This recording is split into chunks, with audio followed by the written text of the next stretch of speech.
Hi, everybody. Welcome back. Today we are going to talk about international trade.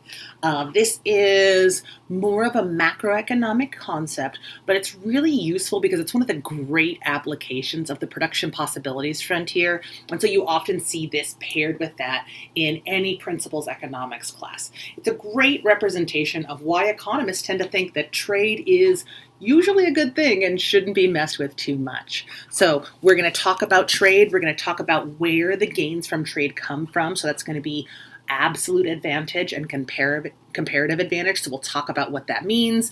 We'll talk about what happens when countries have an advantage in both kinds of goods. We're going to simplify the model and just look at two goods at a time because that's what we do in economics, right? We simplify reality for a model. We'll talk about trade between similar economies, and we'll talk about the benefits of reducing barriers to trade. And that's something most economists believe in, that we should reduce barriers to trade, that we should make it easier to trade and less expensive. We'll talk about who bears the burden of that.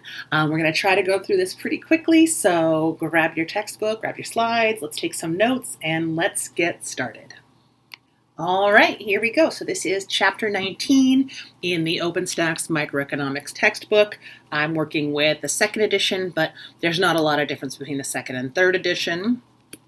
And what we're going to do is outline where trade comes from, and that's going to need us to understand absolute and comparative advantage. We're going to leverage that production possibilities frontier model really heavily when we do that. We're going to talk about what happens when countries have an absolute advantage in all the goods they produce.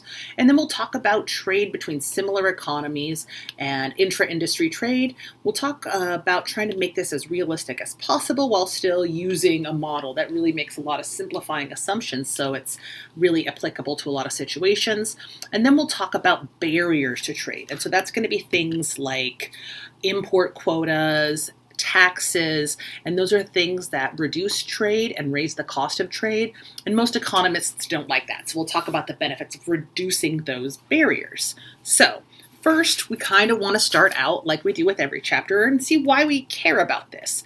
And the reality is that the world of producing goods and services has gotten a lot more complicated.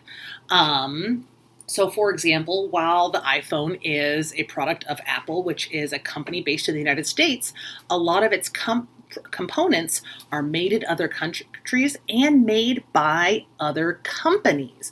And so it's really hard to say that a single good, especially a complex good, a complicated good with a lot of parts, is only from one place because it usually comes from components made in other places.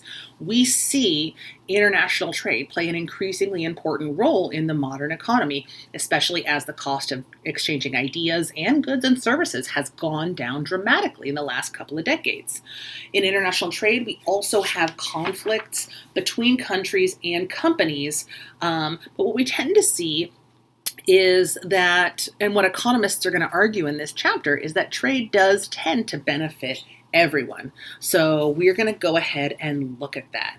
And the first thing we want to think about is the reality that trade has increased since the early 1900s. The textbook says that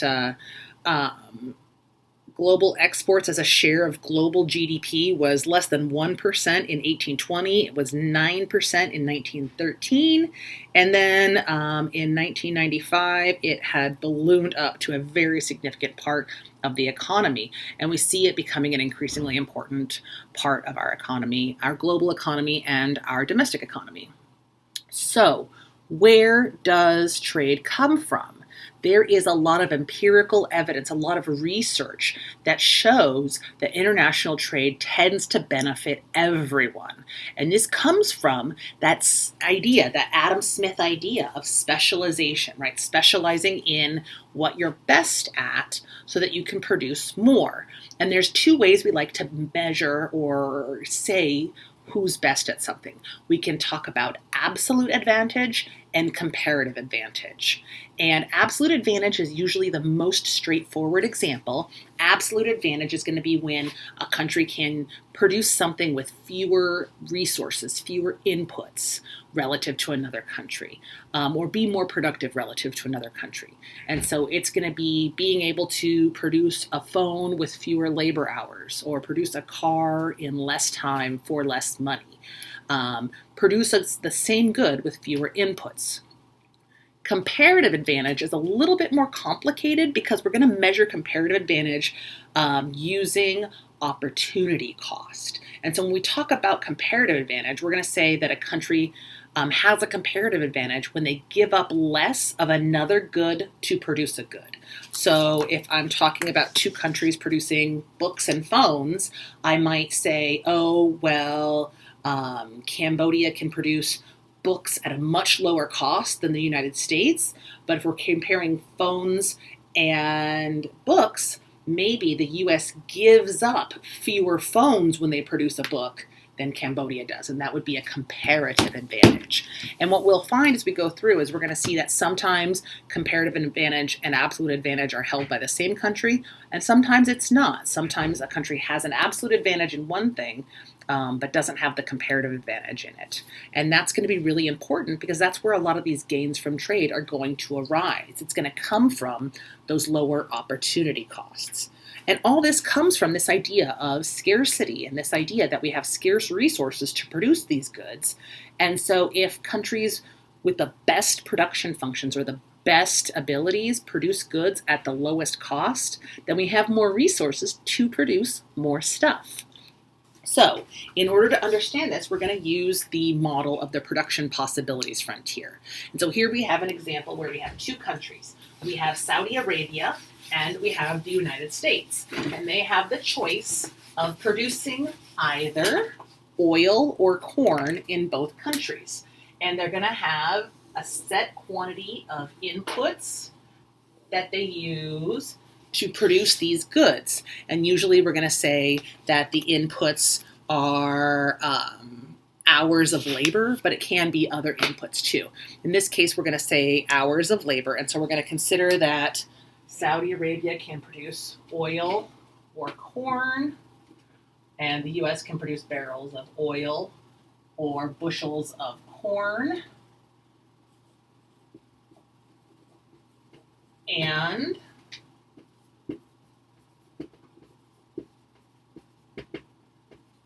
they have a set ability to produce those goods based on how many labor hours they have and on the technology they use to produce it.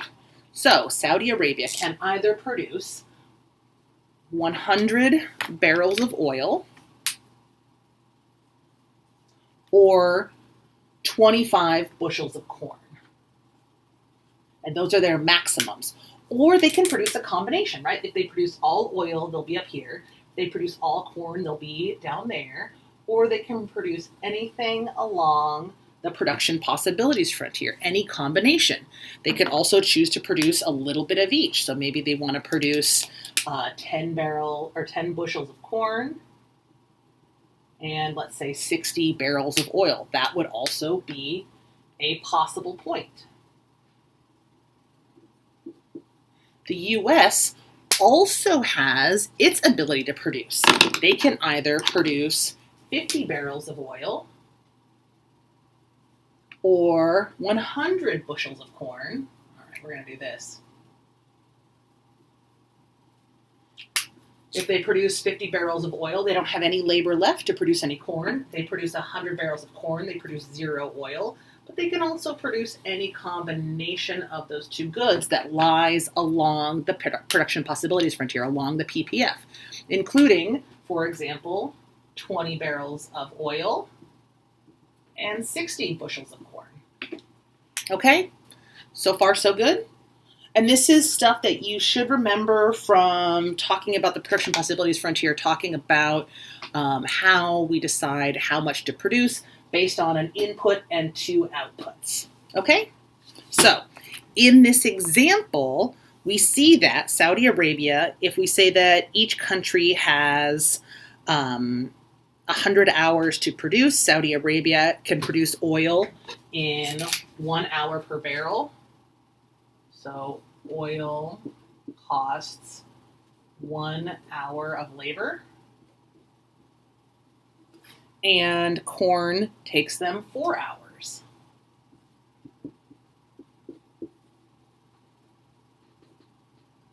Per bushel. And for the United States, it's going to take the United States to produce oil, it's going to take them 2 hours per barrel. And it's going to take the United States 1 hour to produce a bushel of corn. Okay? So far, so good? Okay. So the first thing we want to do is determine the absolute advantage and then determine the opportunity cost and the comparative advantage. Absolute advantage is easy. You just say, hey, who can produce this at the lowest overall cost? Well, a barrel of oil takes 1 hour for Saudi Arabia and 2 hours for the US. So Saudi has the absolute advantage in producing oil. On the other hand, it takes Saudi Arabia 4 hours to produce a bushel of corn, and 1 hour is all it takes the US. So they have the absolute advantage in producing corn. So absolute advantage is easier usually because you're just looking at the explicit cost. But as economists, we want to make things weird, and so we're going to. So we want to calculate those opportunity costs. And the easiest way to calculate opportunity cost is you can divide the cost of producing one good by the other. So if I want to find the opportunity cost of 1 barrel of oil, I want to divide the time it takes to produce a barrel of oil by the time it takes to produce a bushel of corn. So I would say, okay, if I want the opportunity cost of oil, it takes 1 hour per barrel to produce oil, divided by 4 hours per bushel to produce corn. So the opportunity cost of 1 barrel of oil is 1/4 of a bushel of corn. Each barrel of oil costs Saudi Arabia 1 bushel of corn. If you're not a big math person, the other way to think about it is, okay, in that hour it took me to produce that barrel of oil, how much corn could I have made? Not much. I couldn't even make 1 bushel. Could I make half a bushel? No, that takes 2 hours. I could make 1/4 of a bushel. And if that's complicated, go the other way. What's the opportunity cost for Saudi Arabia to produce corn? Well, we can divide 4 hours for corn divided by 1 hour, I know you're probably losing me there, for a barrel of oil and get, 4 barrels. Or you could say, in the 4 hours it took a company in Saudi Arabia to produce 1 bushel of corn, how many barrels of oil could they have made? That's their opportunity cost. So when they produce a bushel of corn, they give up 4 barrels of oil. Okay? So now that we have these opportunity costs calculated by the textbook, and we can go through and do the same thing for the US. So in the 2 hours it takes the US to produce a barrel of oil, how much corn could they have given up? Well, the opportunity cost of oil in the US is going to be 2 bushels of corn. The opportunity cost of producing corn in the US is going to be 1/2 of a barrel of oil. And you notice these are inverse of each other. That's true because this relationship stays the same. On the other hand, over here in Saudi Arabia, we see that the opportunity cost of producing oil is going to be 1/4 of a bushel, and the opportunity cost of producing corn is going to be 4 barrels of oil. So now if we want to find who has the comparative advantage, we're going to go ahead and say who has the lower opportunity cost. Well, the opportunity cost of oil in Saudi Arabia is 1/4 of a bushel, but in the US it's 2 bushels. So Saudi Arabia has the lowest opportunity cost. They give up less corn to produce oil than the US does. On the other hand, if we're looking at the lower opportunity cost of corn, when Saudi Arabia produces corn, they give up 4 barrels of oil, while the US only gives up 1/2 a barrel. So they have the comparative advantage. So in this example, the country that has the comparative advantage is the same as the country that has the absolute advantage. Okay? Since Saudi Arabia gives up the least amount in terms of corn when it produces oil, it has the comparative advantage, and the same is true for the United States. When the United States gives up corn, they only give up a little bit of oil compared to how much oil Saudi Arabia gives up. So that tells us that Saudi Arabia should specialize in producing oil, and the US should specialize in producing corn. Then they can engage in trade. And this slide is not very well organized, so I'm going to go through and show this to y'all again. So let's say they do that. They each specialize in producing to their comparative advantage. So let's say that after trade, Saudi Arabia decides to produce 60 barrels of oil and 10 barrels of corn. So they're going to, let's get a different color going. So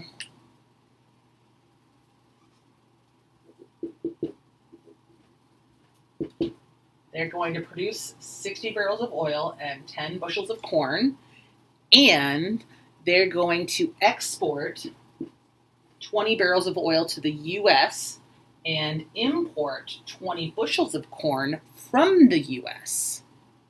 So that means they're going to end up with 60 minus 20, 40 barrels of oil, and 10 plus 20, 30 bushels of corn. Where does that put us? 40 barrels of oil and 30 bushels of corn. That's beyond the PPF. That's supposed to be impossible, right? And it's impossible to produce, but with specialization, it's possible to consume. And we could even look and see how the US is doing. If the US they're going to produce 20 barrels of oil, and they're going to produce 60 bushels of corn, but they're going to import 20 barrels of oil and export 20 bushels of corn, they're going to end up with 40 barrels and 40 bushels. Where does that put them on their PPF? 40 and 40. It's not perfectly to scale, but it's still beyond the production possibilities frontier.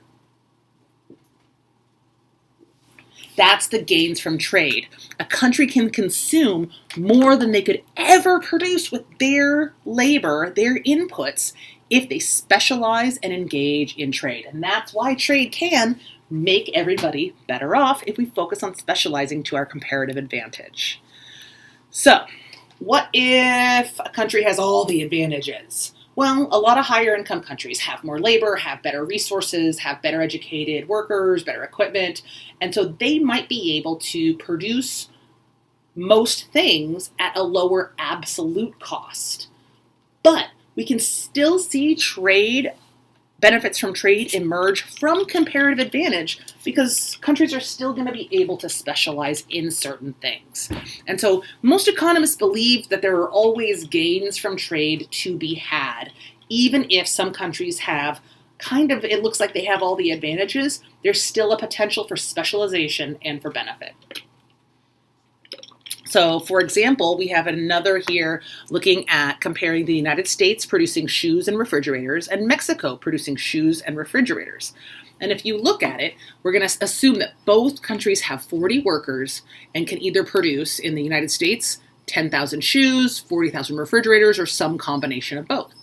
Mexico, with their 40 workers, can either produce 10,000 refrigerators or 8,000 shoes. That's less of both, right? Their technology is just going to be maybe less advanced or less, maybe they just have fewer resources to put towards production. So Mexico's not going to have the absolute advantage. The US, in this case, in this example, has the absolute advantage in both goods. But they can still specialize based on the lowest opportunity cost, of shoes and of refrigerators, and that will be specializing to their comparative advantage, and we can still see gains from trade. Okay? So, mutually beneficial trade is possible even when one country has the absolute advantage in all goods. They can be at a disadvantage in terms of the comparative advantage. So trade allows each country to take advantage of lower opportunity costs and confer benefits to both countries. Gains from international trade on both sides result from pursuing that comparative advantage, producing at your lowest opportunity cost, and engaging in that mutually beneficial trade. So far, so good? Okay.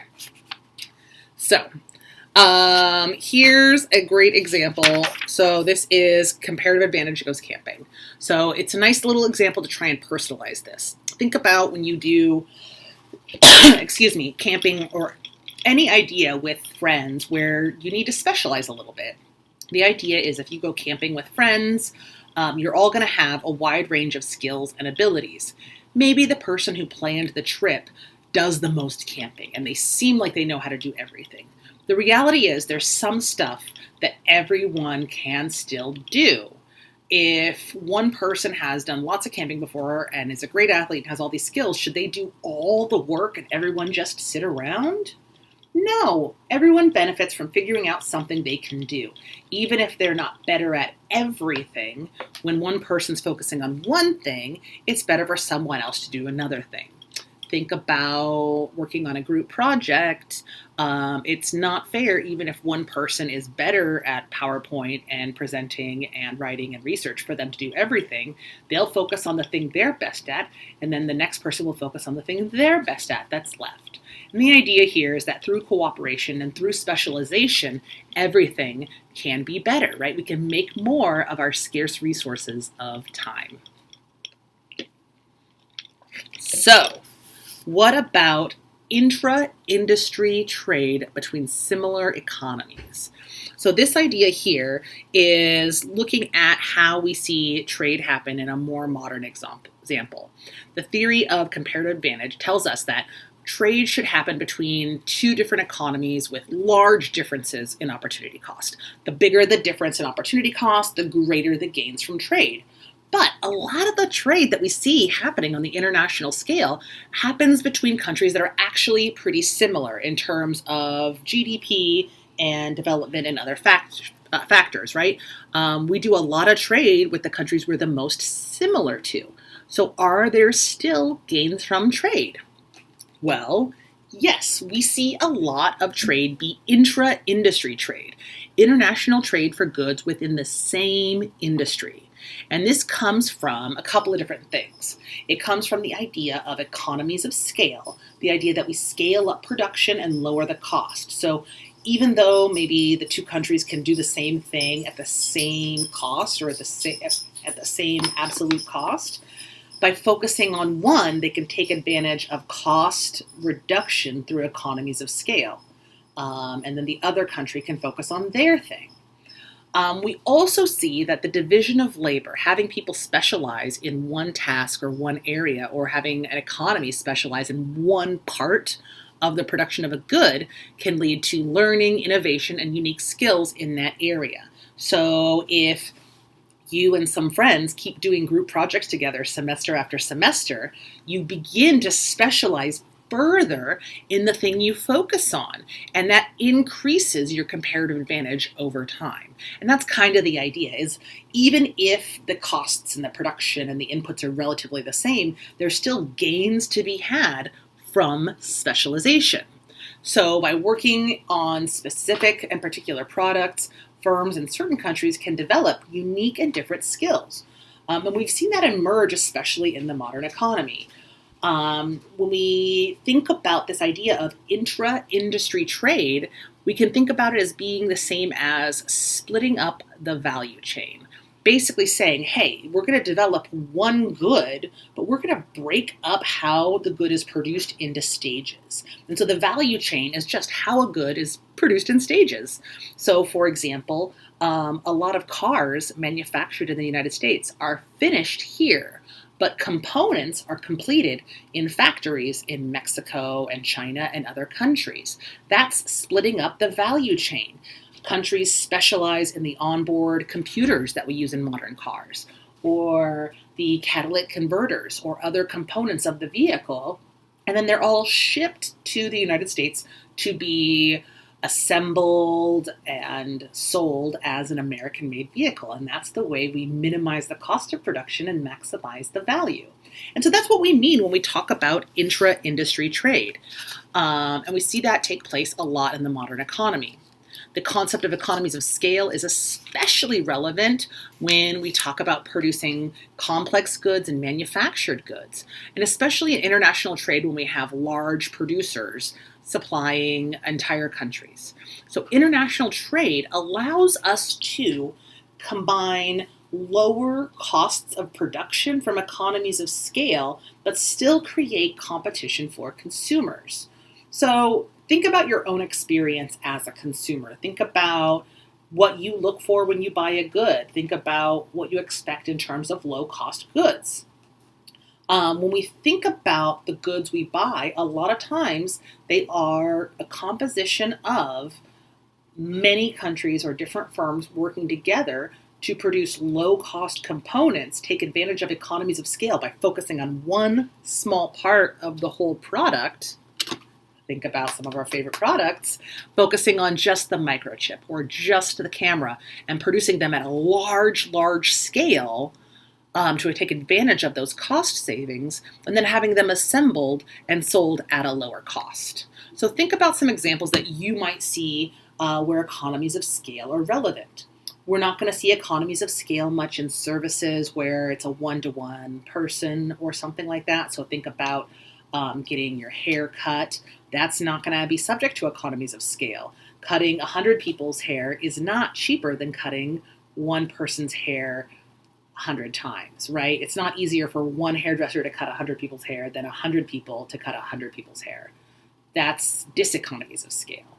But if I want to produce just cell phone cases or just the camera or just the screen, there are massive economies of scale. It's a lot cheaper to produce 1,000 than 100, and cheaper to produce 100 than to produce one. And that's what we're talking about here. So here's an example, a mathematical example of economies of scale. And if you look in the textbook, there's some great slides that talk about the rise of intra-industry trade. But the big idea here is that if we produce a small quantity, it's going to cost a little bit more. But as the plants get bigger, they can afford bigger equipment that's faster and cheaper to produce higher quantities of good. And so it's more expensive to produce 30 cell phone screens than it is to produce 50 or 150. We will see that eventually there might be a diminishing economies of scale effect where those economies of scale will peter out, but it's going to depend on the type of the good. And before we get to that point, we will see benefits of specializing and then engaging in trade. Okay, last section, the benefits of reducing barriers to trade in international trade. So barriers to trade are anything that stop trade from being free. Free trade is I sell something to another country.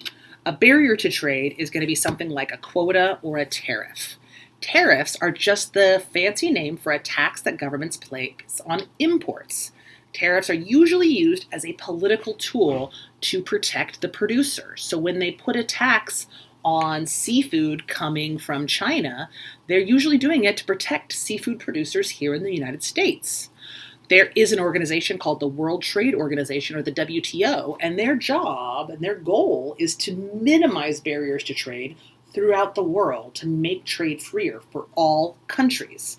And the world's nations meet through the WTO to negotiate tariffs and barriers to trade and try to reduce them through communication and saying, well, I'll cut this if you cut that, and then we'll have better exchange. And it's a goal that's really encouraged by economists. And that's basically because we expect that all countries will benefit from lowering barriers to trade.